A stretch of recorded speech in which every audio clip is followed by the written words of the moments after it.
Vous appellera au téléphone fixe, on va voir. Yahya Mkhioba, merci d'avoir accepté notre invitation. Bonsoir c'est Jamal, bonsoir à vous, bonsoir à vos téléspectateurs, bonsoir à Edir et à Brahim. Merci à vous de m'avoir invité. Merci. Alors, Yahya, qu'est-ce que c'est que cette histoire? Qu'est-ce que cela vous a inspiré? Bon, déjà en soi, l'information a fait le buzz, hein, y compris en Espagne, repris un peu partout dans le monde. Les gens ne s'attendaient pas. Beaucoup de gens pensaient qu'en Algérie, on n'en était pas à ce point-là de désespoir. Mais au-delà de la surprise, de l'insolite de toute cette question, maintenant les questions commencent à se poser. Comment autant de Harraga ont-ils pu quitter leur pays en une seule fois sans se faire prendre? Pas une seule barque ne s'est fait prendre. Et bon, les gens commencent à spéculer, à émettre des thèses et d'autres. Et la vôtre, Yahya Mkhioba, à votre avis, qu'est-ce qui s'est passé? Bonsoir, c'est Jamal. Bonsoir. Je pense que ce qui s'est passé il y a 2 jours, c'était quelque chose qui était attendu sur le plan économique et social. Il y a une grave crise économique et qui s'est traduit ensuite par une crise financière, par une crise de liquidité au niveau des bureaux de poste et certaines agences de banque qui ont plafonné les retraits à leurs clients particuliers et même professionnels. Donc le régime algérien, si on peut dire l'État algérien, mais moi je préfère dire le régime, est confronté à une double crise économique et financière. Il y a une vraie crise de liquidité en dinars qui s'installe petit à petit et qui s'installe déjà au niveau de la Banque d'Algérie, avant d'arriver au bureau de banque ou même au bureau de poste qui sont eux-mêmes alimentés par les succursales de la Banque d'Algérie de chaque village. Donc il y a une grave crise financière due au manque de liquidité, de rentrées en dinars qui sont principalement de la fiscalité pétrolière, de la TVA et les taxes sur les entreprises, ainsi que les dépôts des particuliers et surtout des commerçants qui faisaient avant de la domiciliation au niveau des banques pour faire des opérations d'importation. Quand vous avez par exemple une opération d'importation de 500 000 euros par exemple, vous devez mettre vous déposer l'équivalent en dinars selon le taux de change officiel à la banque pour que celui-ci vous soit transformé en devises, en dollars ou en euros. Oui, mais j'aimerais que nous restions sur le sujet d'aujourd'hui. Politique. Oui. Je vais rester sur le sujet politique. Alors, tous ces dépôts, tous ces problèmes économiques ont causé cette crise financière. Maintenant, le régime, ce qu'on est en train de dire là en termes de crise financière, le sait. Ces informations, il les a mieux que nous, il les a dans le détail. Il sait très bien que il est à la porte d'une crise sociale grave et d'une révolution de la faim. Donc l'immigration clandestine, ce qu'on appelle nous en Algérie le harraga, est utilisée sur le plan social, à mon avis, comme une soupape ou un pergeur social pour permettre aux jeunes qui sont susceptibles de verser dans la violence demain ou après-demain dans les grandes villes notamment et surtout les villes côtières, et c'est ce qui importe le plus le régime, c'est les villes côtières, les grandes villes côtières. Ceux qui peuvent lui causer des problèmes au niveau de ces villes-là, il utilise l'immigration clandestine comme une soupape ou un purgeur social pour calmer les gens et laisser les gens les plus déterminés partir. Il y a un deuxième objectif, il y en a 3. Le deuxième, c'est de renvoyer un message de désespoir aux jeunes Hirakis. C'est-à-dire que les millions de jeunes qui sont sortis depuis février 2019 dans les rues algériennes dans l'espoir d'un changement politique, cette image de harraga collectif réussie leur envoie une image de désespoir, en même temps accompagnée d'un espoir, c'est-à-dire que si vous voulez d'un avenir meilleur, il n'est plus là en Algérie, puisqu'ici il y a un président, l'armée est présente, elle ne lâchera jamais le pouvoir, partez en Espagne, partez en Italie, partez en France si vous en avez envie. Est-ce que je peux comprendre que vous êtes en train de suggérer que c'est le régime lui-même qui incite les gens à partir un peu pour purger la pression? Je n'irai pas jusque-là, c'est Jamal. Mais le régime ferme les yeux. C'est-à-dire que quand on a 497 ou 495 immigrants qui arrivent en Espagne. Et ceux-là, ils ont été comptés par les autorités espagnoles. Le même jour ou le même soir, on a vu des vidéos qui ont circulé sur Facebook, des gens qui sont sortis de l'Qala et de l'Qol et qui sont partis en direction de l'Italie. Cette vague-là n'était pas quelque chose d'organisé. Les jeunes candidats à la migration clandestine ils sont dépendants de la météo et surtout de la météo maritime. Donc je pense qu'ils ont eu l'information que ce jour-là, la météo était bonne, était favorable et les courants marins aussi. Et alhamdoulilah, ils sont tous arrivés sains et saufs, on n'a pas dénombré de morts. Donc ils sont tous partis dans les directions qu'ils voulaient. Il y en a qui sont sortis de Boumerdès, il y en a qui sont sortis de l'Qala et de Skikda, il y en a qui sont sortis aussi de l'extrême ouest algérien. Oui, mais Yahya, certains essayent en effet d'expliquer ce départ massif des Harraga par la seule explication de la météo. Mais la météo favorable depuis cette dernière année, il y en a eu des centaines. Il y a eu des centaines de journées de météo favorable. Apparemment, parce que je me suis renseigné, apparemment, ce jour-là, elle était extrêmement favorable. C'est-à-dire que la mer Méditerranée était d'accord. Voilà. Supposons que c'est... Qui a permis à des petits bateaux, des Zodiacs, d'arriver jusqu'à l'Italie, jusqu'à l'Espagne. Alors, si cette journée était extrêmement favorable, ça se sait généralement à 2 jours avant, à 1 jour avant. Or, les gens qui sont partis, il y en a même qui sont venus de Marouana, pour vous dire, de 1000 kilomètres. Et donc, d'ailleurs, on se demande comment, en ces temps de confinement et de couvre-feu, des gens peuvent arriver de Marouana à Témouchent sans se faire prendre par la police. Et cette histoire de météo, donc, me semble assez farfelue, excusez-moi. Parce que... Non, mais elle n'est pas farfelue pour un professionnel de la migration clandestine. Peut-être qu'elle l'est pour nous, mais c'est des bandes organisées, M. Djamal Benchino. Oui, mais Yahya, c'est des journées comme ça, des journées favorables. Même le régime, il était au courant, même l'armée, même les forces navales étaient au courant que c'était une journée favorable. D'ailleurs, on ne va pas m'expliquer que 500 jeunes, il y en a qui disent 1000 jeunes sont arrivés en Espagne, selon la presse espagnole, sont sortis des côtes algériennes sans que les forces navales algériennes ne les repèrent. Oui, mais justement, Yahya, justement. Si c'est cette option de... Moi, j'essaie de comprendre. C'est cette option de la météo favorable. Donc, les gardes-côtes sont censés le savoir avant tout le monde. C'est la marine, c'est la marine militaire.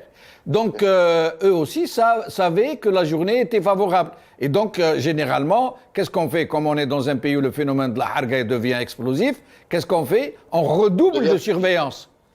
C'est pas quand... Alors que ça a été l'inverse. Il n'y a pas eu une seule barque de prise. D'où le troisième objectif que j'allais énumérer tout à l'heure, qui est le message politique aux pays européens. Voilà. C'est-à-dire que nous, en tant que régime militaire, dictatorial, nous tenons les frontières maritimes du pays, nous tenons le pays. Et puis tenir l'Algérie, c'est tenir aussi toute la partie maghrébine et la partie subsaharienne de l'Afrique. Si nous, on lâche, vous aurez 10 fois plus de barques qui vont arriver sur vos plages et sur vos rivages, que ce soit français, italien ou espagnol. C'est en substance le message politique, c'est-à-dire que vous allez devoir nous soutenir. Et le premier soutien, avant qu'il soit politique, c'est un soutien financier, parce qu'ils savent très bien que le régime est au bord d'une faillite. Donc il leur faudra de l'argent, de la liquidité. C'est la méthode qu'utilisait Kadhafi avec Berlusconi. Muammar Kadhafi avait l'exception de le dire carrément. Erdogan aussi le dit de temps en temps concernant les réfugiés syriens, et il en a tenu bénéfice. Il faut le dire aussi, il fait le gendarme de l'Europe dans cette partie du monde. Et en Algérie, c'est la même chose. Tout le monde joue sur ces peurs-là. L'Europe a extrêmement peur des migrants, d'une deuxième grande vague de migrants, après celle qu'ils ont connue avec les Syriens depuis 2013-2014. D'ailleurs, il y a une semaine de cela, il y a une réunion à Vienne des ministres européens de l'Intérieur concernant ce phénomène de la migration clandestine et comment il fallait s'y préparer et comment il fallait éviter une deuxième vague qui serait, selon eux, catastrophique pour l'économie européenne et puis même pour la politique intérieure européenne. Donc je pense que le régime algérien a très bien décelé le message ou compris le message émis par les Européens il y a 2 semaines de cela à Vienne, et il a laissé faire, il a fermé les yeux. Restez avec nous, Yahya, nous allons demander... Là, vous m'entendez? On ne vous a pas entendu, est-ce que vous pourriez répéter, s'il vous plaît? Oui. Je vais commencer par la dernière bêtise, excusez-moi, dite par M. Tebboune, où il dit ما يعتقدش بلي في الجزائر كاين جيعان يعني كاين الجوع. Il ne pense pas qu'en Algérie qu'il y a des gens qui ont faim. S'il ne les connaît pas, je peux lui dire où les trouver. Premièrement, il peut les trouver autour des bureaux de poste. Les gens ont faim, ils ont besoin de leur argent pour acheter à manger. Celui qui est prêt à escalader un mur ou un portail de bureau de poste, c'est qu'il a faim. Deuxièmement, à Blida, ou dans les wilayas confinés, mais surtout à Blida, les gens qui n'ont pas travaillé, qui ont été interdits de travailler, ou leurs entreprises ont été fermées depuis 3 ou 4 mois, et ils sont chez le privé, ils ne sont pas fonctionnaires, ils n'ont pas été payés depuis 3 ou 4 mois, ces gens-là ont faim. Il n'y a eu aucune compensation de la part de la Caisse de sécurité sociale algérienne, ni de la part de l'État par rapport à ces gens-là. Moi, je connais des gens... Pardon de vous interrompre, Yahya, juste pour apporter de l'eau votre moulin et apporter une information. Oui. Au sud, Sahara, on a appris aujourd'hui que les gens sont littéralement en train de mourir de chaleur. Particulièrement les populations les plus déshéritées qui n'ont pas de climatiseur. C'est atroce. Aucune prise en charge. Aucune. Ils n'ont pas de climatiseur et quand ils en ont un, ils n'ont pas l'argent pour payer la facture d'électricité qu'ils vont avoir le mois de septembre. Absolument. À 4 heures du matin, à Tegourt, ils commencent à faire la queue devant les bureaux de poste pour avoir quelques dinars. L'hôpital de Tegourt et de Ouargla a déclaré il y a 2 semaines qu'ils ne pouvaient plus accueillir de malades. Ils ont appelé le personnel médical à la retraite, à la rescousse. Et quand le personnel s'est présenté, il n'y avait pas de matériel, il n'y avait pas de bouteille d'oxygène, il n'y avait rien. À Constantine, le CHU de Constantine, l'hôpital du jour est organisé dans le parking de l'hôpital. Les gens sont admis en consultation du jour dans le parking et ils viennent avec leur matelas. Donc, si M. Tebboune ne voit pas les gens qui ont faim, il n'a qu'à sortir de son château de Mouradia et aller voir dans les quartiers populaires d'Alger, et à Blida, et surtout les travailleurs et les travailleuses du privé qui n'ont pas été payés depuis 3 ou 4 mois, ces gens-là ont faim. Je ferme la parenthèse. Alors, Tebboune dit que si l'immigration était liée à la pauvreté, on peut lui trouver une solution. Si l'immigration était liée au désespoir politique, on peut trouver une solution et on est en train de rentrer vers l'ère de l'Algérie nouvelle. C'est quoi cette Algérie nouvelle? L'Algérie nouvelle où un enfant d'un ancien colonel de l'ALN qui perd sa mère et qui est en prison depuis 27-28 ans, c'est presque un Mandela algérien.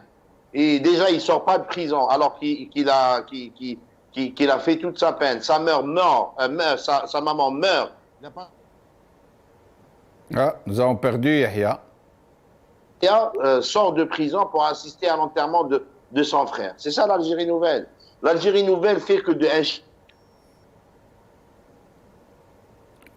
alors, en attendant de retrouver Yahya, une information vient de tomber. Le journaliste Youssouf Aït Qassi de France 24 et Monsof Aït Qassi de France 24 et son assistant Ramdan Rahmouni. Pardon Yahya, j'étais juste en train de donner l'info. Ont été placés sous mandat de dépôt selon leur avocat, Maître Badi. Nous n'avons pas plus d'informations pour le moment.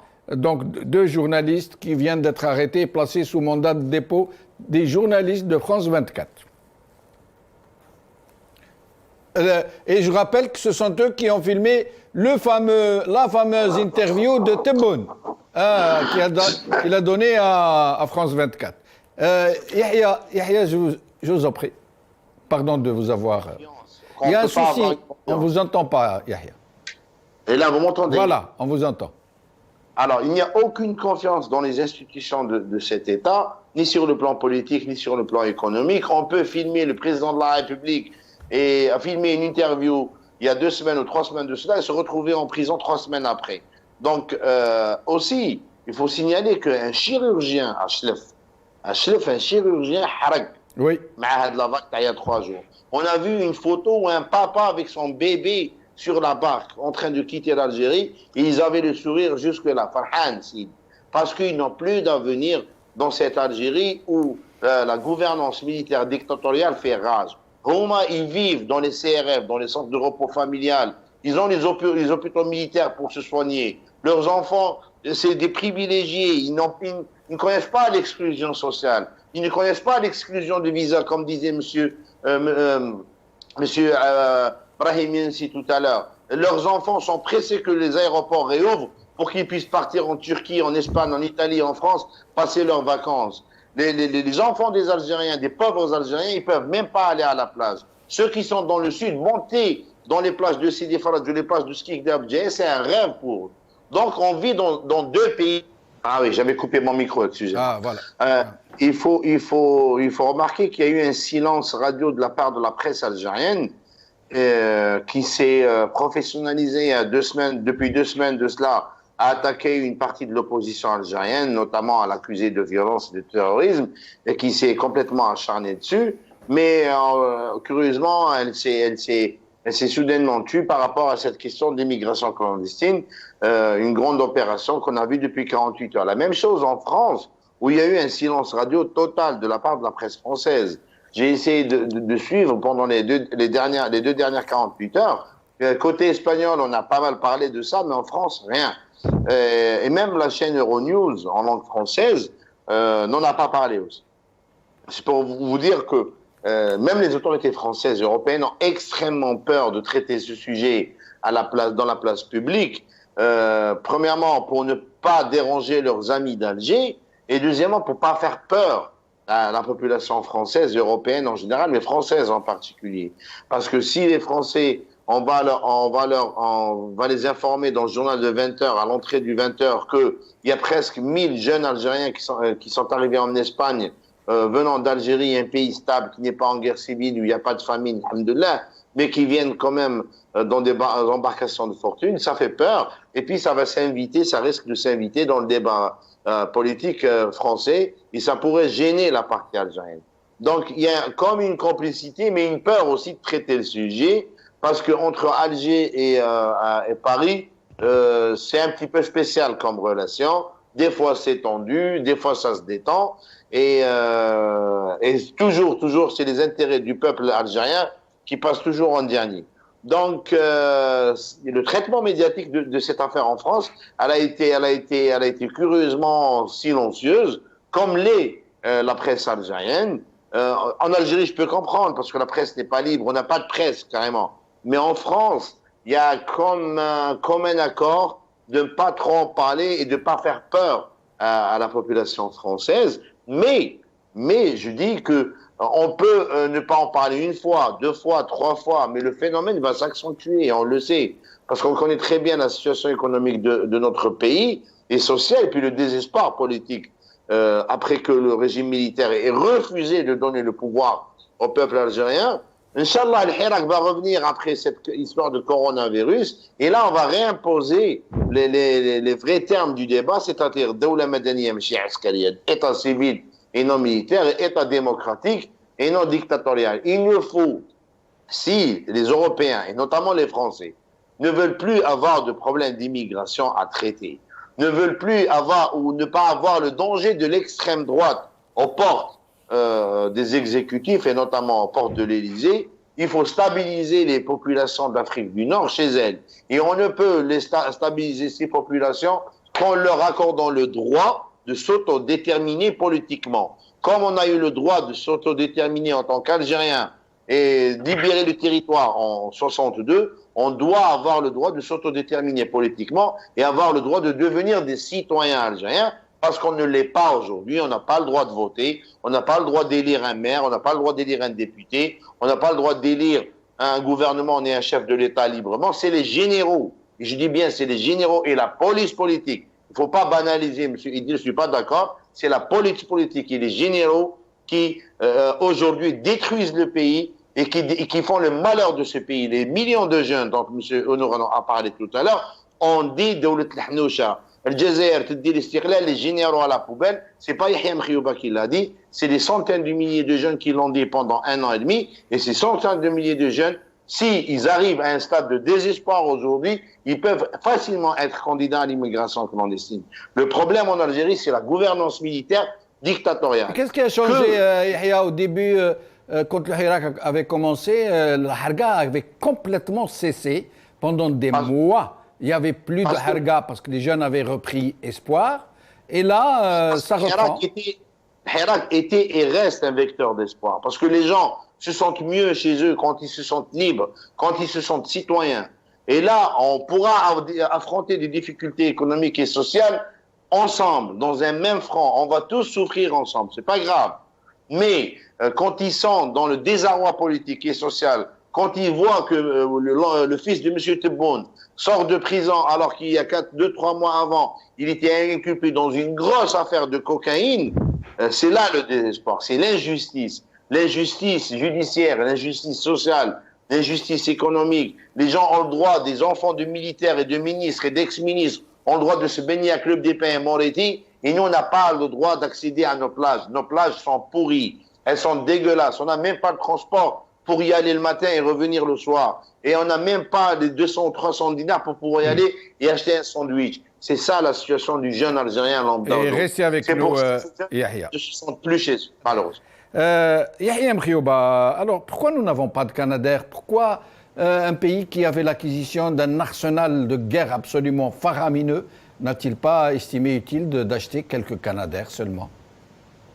Encore une fois, je reviens au discours. Ce n'est pas un discours qu'on a pour le plaisir d'avoir, c'est une réalité sociale et politique que les Algériens connaissent. Donc, c'est l'État dans l'État, c'est l'État militaire dans l'État algérien.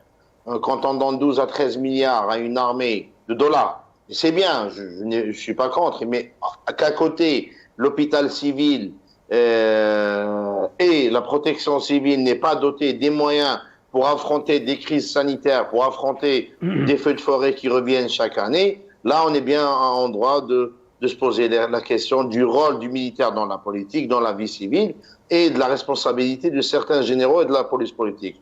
Donc, c'est juste pour vous dire que quand on a un discours pareil, c'est pas pour le plaisir de l'avoir, c'est une réalité sociale et politique que les Algériens connaissent très bien. Donc, il faut arrêter de caricaturer. Si on n'a pas de Canadair aujourd'hui, c'est qu'on a donné tous les moyens à une poignée de généraux qui gèrent le budget militaire à bon sien. Il ne faut pas oublier qu'en 2019, Gaïd Salah, les services de Gaïd Salah, le DCSA qui était sous les ordres de Gaïd Salah, a trouvé chez le général-major Boudouawar, qui était le directeur des finances du ministère de la Défense, 800 milliards de centimes chez lui.